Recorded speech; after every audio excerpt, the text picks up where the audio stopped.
Today my topic is plant layout and manufacturing system, which comes under operation and supply management, which is designed for a MBA second semester student, right?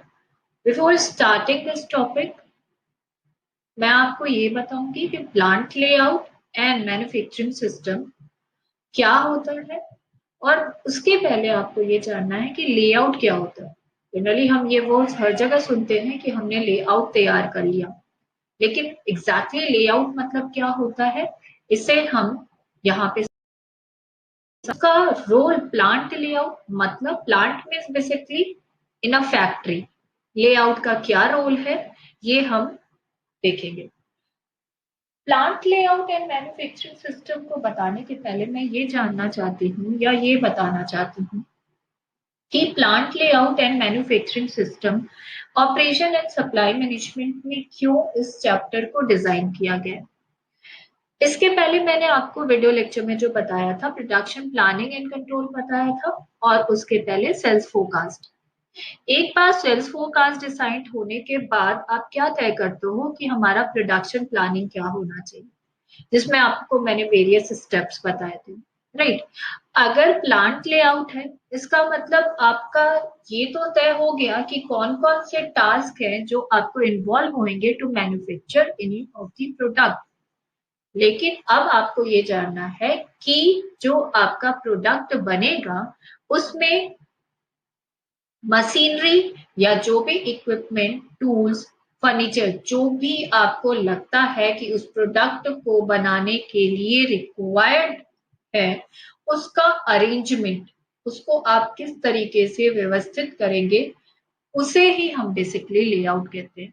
Layout कहीं भी अगर हम बात करें तो means arrangement of the materials और facilities through which you can work, right. इसका मतलब जो लेआउट होता है अगर हम वो समझे तो ये क्यों इम्पोर्टेंट है। प्रोडक्शन प्लानिंग के बाद आपको ये चैप्टर क्यों डिजाइन किया गया, इसलिए डिजाइन किया गया क्योंकि आपने प्रोडक्शन प्लानिंग में ये समझा था कि आप कितना एस्टिमेट करोगे, साथ में आपने ये देखा था रूटिंग क्या होगा, शेड्यूलिंग क्या होगा, प्रोडक्शन प्लान कैसे करोगे, क्या क्या पैरेलली टास्क कराएंगे, आपने एक शेड्यूल तैयार किया था, राइट। कि हम इस प्रोडक्ट को बनाने के लिए इन इन टास्क को इन्वॉल्व करेंगे और उसको इस तरीके से प्रोसीड करेंगे, एग्जीक्यूट करेंगे, फाइन। अब प्लांट लेआउट में आप क्या पढ़ोगे, प्लांट लेआउट में आप ये पढ़ोगे arrangement of the physical facility. आपने प्रोडक्शन देख लिया, प्रोडक्शन के बाद आपको ये देखना या ये जानना जरूरी है कि अब प्रोडक्ट को आप बनाएंगे कैसे और उसके लिए मशीन्स का अरेंजमेंट कैसे करना। क्यों ये इंपॉर्टेंट है, क्यों ये आपके लिए जानना इंपॉर्टेंट है कि प्लांट लेआउट होना चाहिए। अगर आपने बहुत एफिशिएंटली, बहुत प्रॉपर वे में अरेंजमेंट करा है अपने मशीनरी को, जिससे रॉ मटेरियल एक मशीन में जाके और फाइनली आपका फिनिश बुक प्रोडक्ट आ जाए, तो इसका मतलब है कि आप बेसिकली ये जानना चाहते हैं या आपका task with a very low cost आपने बहुत अच्छे से अरेंजमेंट किया है और वो आपका कॉस्ट इफेक्टिव है, साथ में आपको लीस्ट अमाउंट ऑफ हैंडलिंग है प्रोसेस को, जिससे प्रोडक्ट आपका इजिली, कंफर्टेबली और चीपर कॉस्ट पे आपको फिनिश गुड मिल जाए। और ये किसी भी organization as well as real life में भी ये इम्पोर्टेंट है to know about the various activities which are involve for a development of any product, या किसी भी प्रोडक्ट को बनाने के लिए जो वेरियस एक्टिविटीज हैं उनको हम इफेक्टिवली या इफिशिएंटली कैसे हमें मिलेगा। तो उसके लिए हम क्या करेंगे कि जो भी हमारे सामने फैसिलिटीज दी गई हैं, जो भी हमारे पास रिक्वायरमेंट्स है, अवेलेबल रिसोर्सेस है, उनका अरेंजमेंट हम इस तरीके से रखें जिससे वो इजियर वे में जा सके और कॉस्ट इफेक्टिव भी रहे, right? So the plant layout refers to the arrangement such as machines, equipment, tools, furniture, etc. in a such manner so as to have quickest flow of material at the lowest cost and with the least amount of a handling in processing the product from the receipt of raw material to the delivery of the final product. If we are going to know about the plant layout, what it means, अगर हम simple sentence में जानना चाहें तो plant layout क्या है? The proper arrangement of the facilities which are available in the organization or a factory through which we can make the finished product with very effective manner and efficient manner as well as at the lowest cost. This is one of the definition of the plant layout. Now, what are the objectives of the plant layout? First, the objective is a proper and efficient utilization of the available floor. So, जो आपका task है, जो आपको काम कराना है, उसका proper और एफिशिएंट यूटिलाइजेशन आप कर सकेंगे with the help of a plant layout, क्योंकि आपने अरेंजमेंट इतना प्रॉपर रखा है जिससे आप उसको मैक्सिमम यूटिलाइज कर सकते हैं. भाई, अगर मैं कहूँ कोई सिचुएशंस है, कोई प्रॉब्लम है या कोई प्रोडक्ट आप मैन्युफैक्चर कर रहे हैं या कोई टास्क कर रहे हैं, बट आपको यही नहीं पता है कि कौन सा काम कब करना है, आप स्टिचिंग कर रहे हैं, देन कटिंग कर रहे हैं, तो you don't have a knowledge about which task would be preferred prior basis और फिर कौन सा सक्सेसिव टास्क होगा. इनका अगर प्रॉपर कोऑर्डिनेशन नहीं है तो that will create a problem for you as well as वो कॉस्ट इफेक्टिव, टाइम इफेक्टिव भी होगा. Right, that's why the plant layout important to proper utilization of the resources.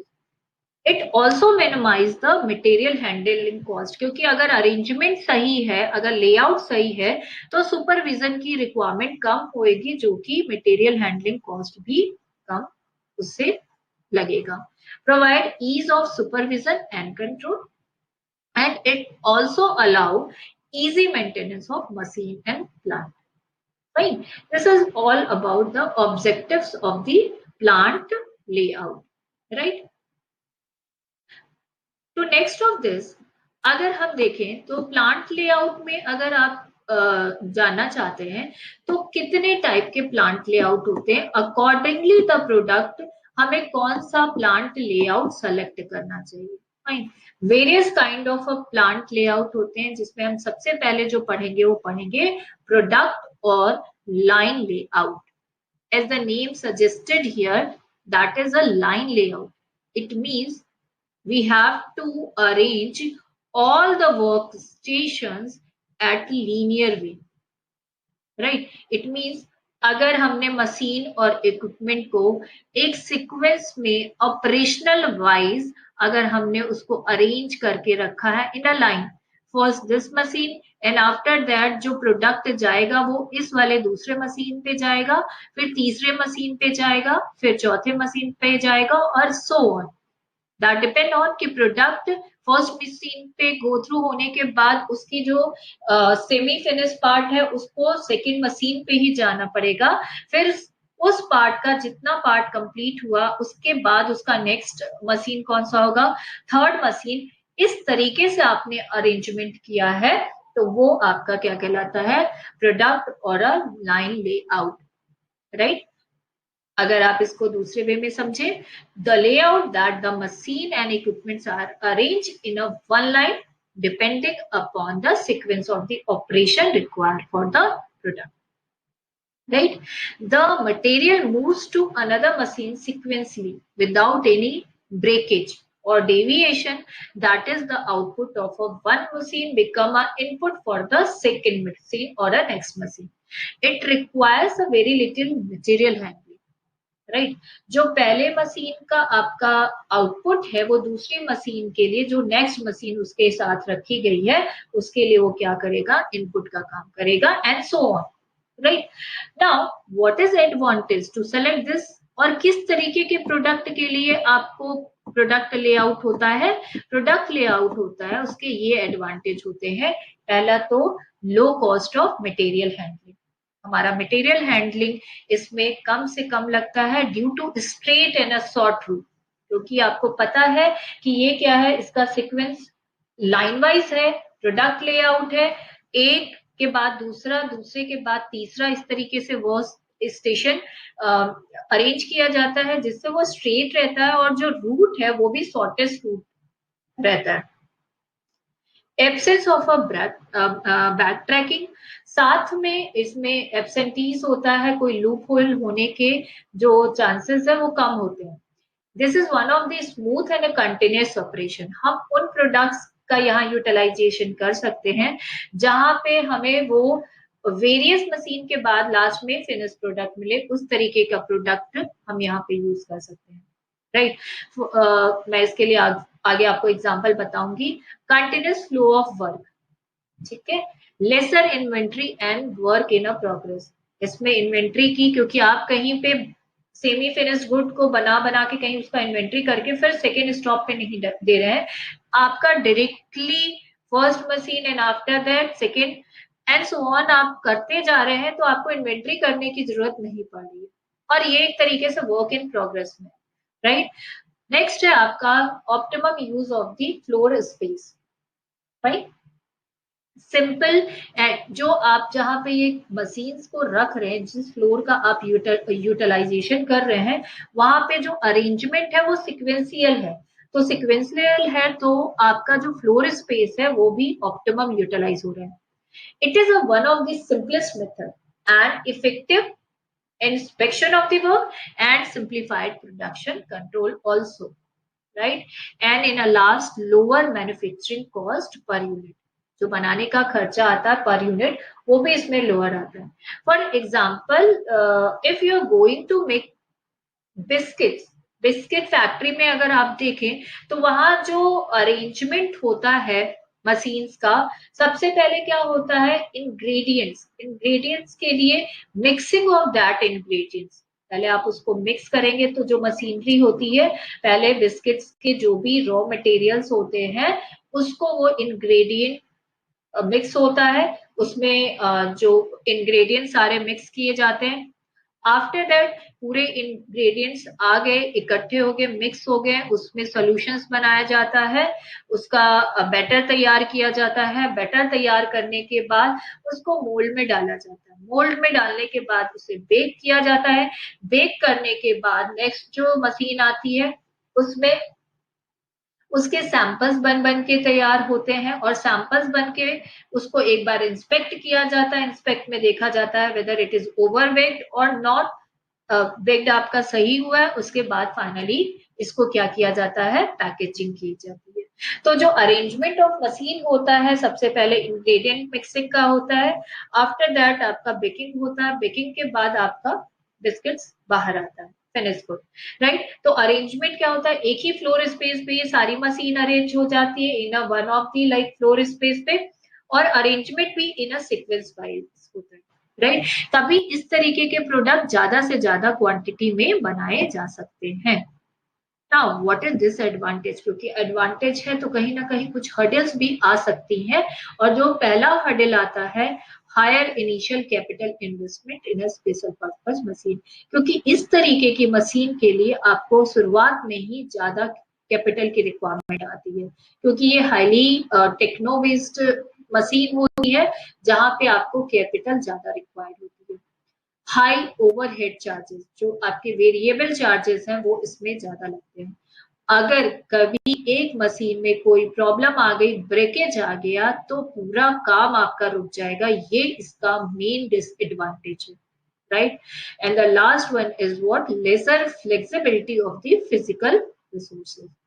Physical जो रिसोर्सेज है, जो machine है, जो अदर थिंग्स है, उसमें फ्लेक्सिबिलिटी नहीं, एक जगह जो फिक्स कर दिया गया वो फिक्स कर दिया, आप उसको चेंज बार बार नहीं कर सकते। This is what one of the disadvantage of the product, right.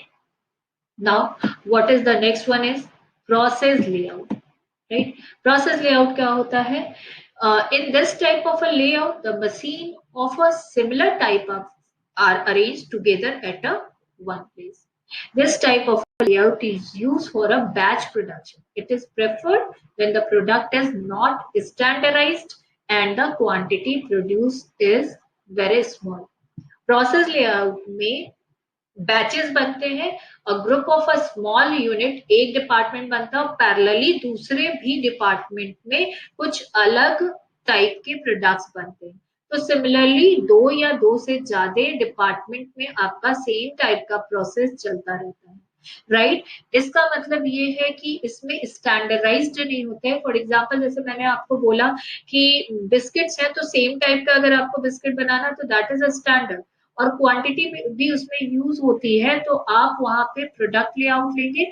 लेकिन जहां पे स्टैंडर्डाइज प्रोडक्ट नहीं है, डिफरेंट प्रोडक्ट है, जहां पे स्टैंडर्ड तय नहीं है और क्वांटिटी भी यूज नहीं चाहिए, तो वहां हम कौन सा लेते हैं, प्रोसेस लेआउट, राइट। अब इसके एडवांटेज क्या है प्रोसेस लेआउट के? एडवांटेज है आपका lower initial capital investment is required, क्योंकि मशीन इस तरीके की नहीं होती, बहुत स्टैंडर्ड्स वाइज नहीं होती है, ग्रुप में आपकी क्वांटिटी बन रही है, स्मॉल नंबर बन रही है, तो आपकी मशीनरी में आपका कैपिटल ज्यादा नहीं लगता है।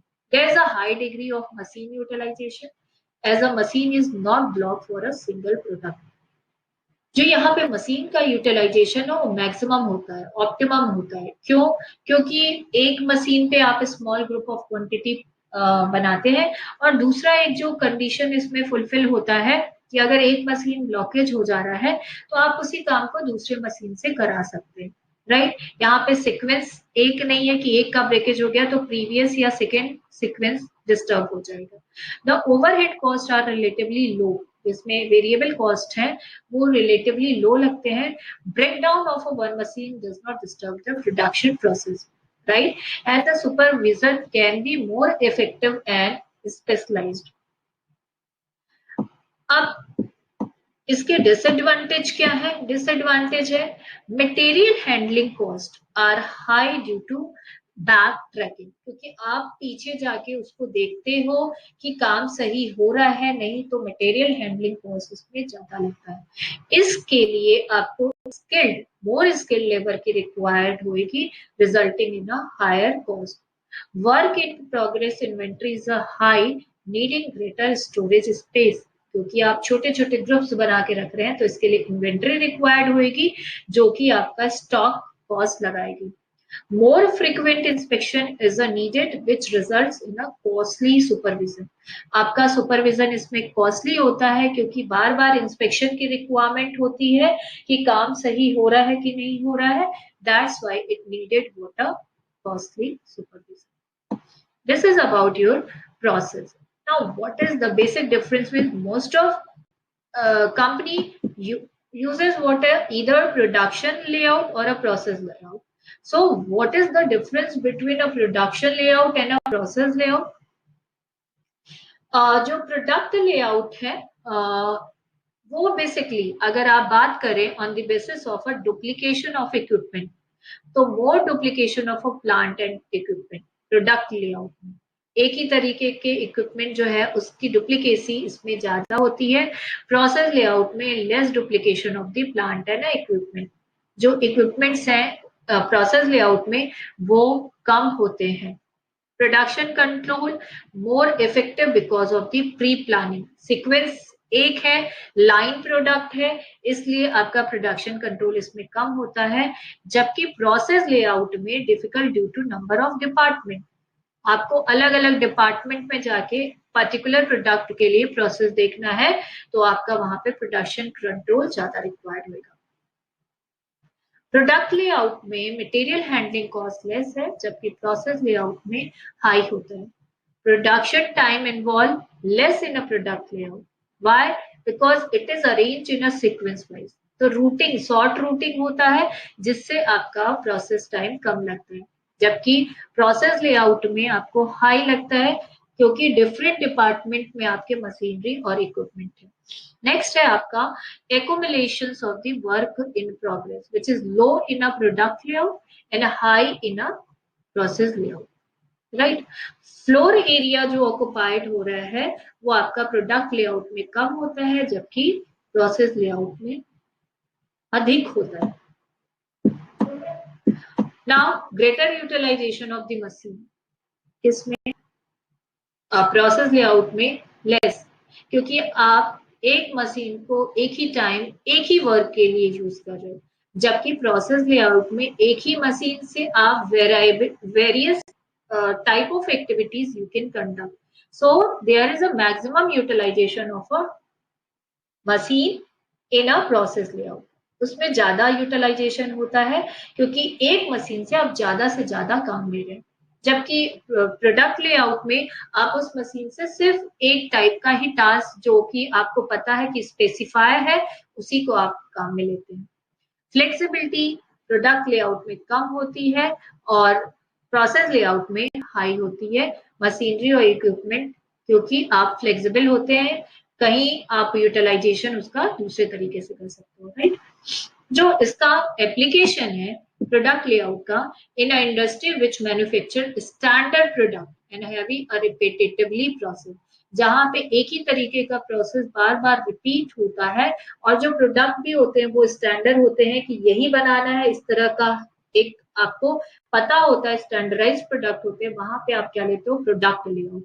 लेकिन in industry which manufacture goods as per requirement where non-repetitive process as well as standardized non-standardized product, जहाँ पे स्टैंडर्डाइज प्रोडक्ट की बात नहीं कर रहे हैं और प्रोसेस भी बार बार वही रिपीट नहीं होता है, वो आपका प्रोसेस लेआउट होता है, right. These are basically the difference between on the basis of a various conditions, right।